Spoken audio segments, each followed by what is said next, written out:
Hello student, welcome back my YouTube channel S के जे studies. तो today I will discuss about ethylene, gas hormones के बारे में पढ़ेंगे दोस्तों। इथिलीन क्या है? गैस हार्मोन है और इसे हाइड्रोफोबिक हार्मोन भी कहते हैं। इसका केमिकल फार्मूला CH211CH2 होता है। सिंपल गैसियस हार्मोन है that is not require for normal vegetative growth. ये नॉर्मल वेजिटेटिव ग्रोथ के लिए रिक्वायर नहीं होता दोस्तों। इसमें क्या होता है? Also it is a regulate fruit ripening, fruit के रैपनिंग को रेगुलेट करता है। Associated with leaf and flower senescence, flower पत्तियों के झड़ने के प्रोसेस को भी क्या करता है? वो रेगुलेट करता है।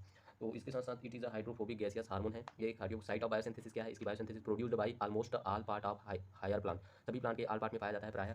ये सभी सेल टिश्यू में बायोसिंथेसिस हो सकता है, जिसे कोई भी क्लोरोप्लास्ट या प्लास्टिड हो उसमें, ठीक है। क्लोरोप्लास्ट या प्लास्टिड होना चाहिए, सभी प्रकार के सेल में इनका सिंथेसिस हो सकता है।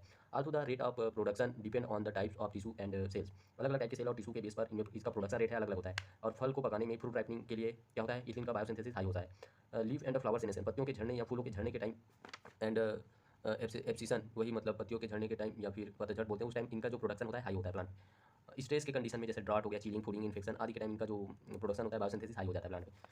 मल्टीपल जीन्स, ये अलग चीज़ है। अब आगे देखते हैं बायोसिंथेसिस ऑफ एथिलीन। एथिलीन के बायोसिंथेसिस के लिए क्या क्या पाथवे चलता है ये देखिएगा। एथिलीन एक अमीनो एसिड से ड्राइव होता है जिसे मिथ्योनिन कहते हैं। और मिथ्योनिन में क्या पाया जाता है? सल्फर पाया जाता है। ये मिथ्योनिन का स्ट्रक्चर है, इसमें सल्फर प्रेजेंट होते हैं। यही सल्फर में क्या होता है? CH3 और S group of methionine is recycled due the young cycle. Young नाम का एक साइकिल चलता है जिसके थ्रू इसका रिसाइकलिंग होता है, अभी देखेंगे बायोसिंथेसिस में। तो ये इथिलीन में प्रेजेंट होते हैं, ठीक है। CH211CH2, इसी से क्या बनता है? इथिलीन बनता है। ये सभी बाकी सब निकल जाता है और CH211CH2 हो जाता है, फिर एथिलीन बन जाता है। तो मिथ्योनिन से ही ड्राइव हुआ है एथिलीन। तो चलिए देखते हैं कैसे होता है। Methionine sulphur containing amino acid है, एरोमेटिक अमीनो एसिड है, ठीक है। 3 स्टेप सिंथेसिस मैकेनिज्म। इनके सिंथेसिस मैकेनिज्म 3 स्टेप होते हैं। सबसे पहले देखते हैं मिथ्योनिन है, यहाँ पर ATP का यूज हुआ है, ATP हाइड्रोलाइज हुआ है। और एडोमेट सिंथेस एंजाइम के प्रेजेंट में क्या बना? एस एडिनोसाइन मिथ्योनिन साम बनता है, एडोमेट बोलते हैं जिसे। तो सेम क्या हो गया अब? ACC सिंथेस एंजाइम के प्रेजेंट में और विटामिन B6 के रिक्वायरमेंट होती है यहाँ पर। तो यहाँ पर जो प्रोसेस कैटेलाइज होता है रेट लिमिटिंग स्टेप के रूप में जाना जाता है, ये वाला स्टेप सेकंड वाला। यहाँ पर क्या होता है? एक amino cyclopropane 1 carboxylic acid ACC बन जाता है, ठीक है। कौन से एंजाइम के प्रेजेंट में? ACC सिंथेस के प्रेजेंट। और उसके बाद यहाँ पर 1 ऑक्सीजन यूज हुआ है और वाटर मॉलिक्यूल बन गया, साथ में हाइड्रोजन साइनाइड बना है और कार्बन डाइऑक्साइड रिलीज हुआ है। तो यहाँ पर ACC ऑक्सीडेज, यहाँ पर ऑक्सीडेशन का प्रोसेस हुआ है, तो इथिलीन बन गया फिर लास्ट में। तो इस प्रकार से इसका बायोसिंथेसिस चलता है दोस्तों। ये देखिए यहाँ पर सल्फर है और 3 फास्फेट है, तो रिमूव आउट हो गए हैं, ATP का यूज हुआ है। और यंग साइकिल चला है यहाँ पर, ये वाला यंग साइकिल। और CH2 हो गया, रिंग है, अमीनो एसिड है, तो एस एडेनोसाइन मिथ्योनिन ये जाकर वहाँ जुड़ जाता है। और एस एडेनोसिन के साथ ये वाला ग्वानिन मिथ्यो नहीं एडेनिन मोनोफॉस्फेट और एडोमेट बन जाता है। फिर ACC सिंथेस के प्रेजेंट में क्या हो जाता है?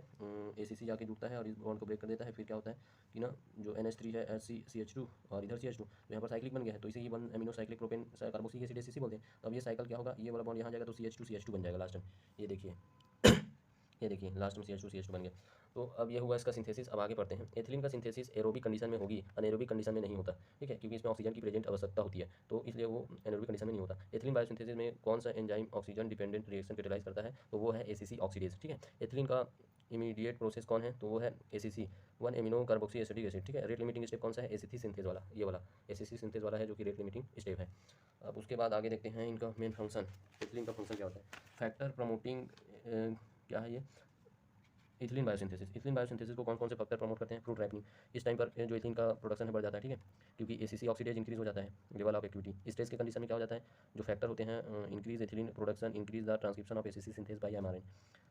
Oxygen promote ethylene synthesis, enhancing ACC synthase. Brassinosteroid and cytokinin भी ओवरऑल देखा जाए तो एथिलीन के सिंथेसिस को बढ़ाते हैं, ठीक है।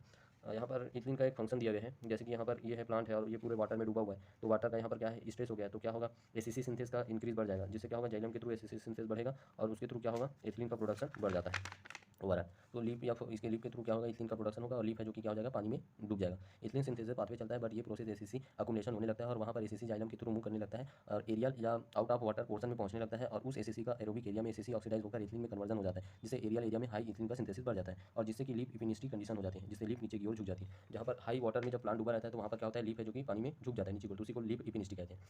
तो अब देखते हैं गाइस इथिलीन हार्मोन का सिग्नलिंग बाद में पढ़ेंगे। आज के लिए बस इतना ही दोस्तों, मिलते हैं नेक्स्ट वीडियो में।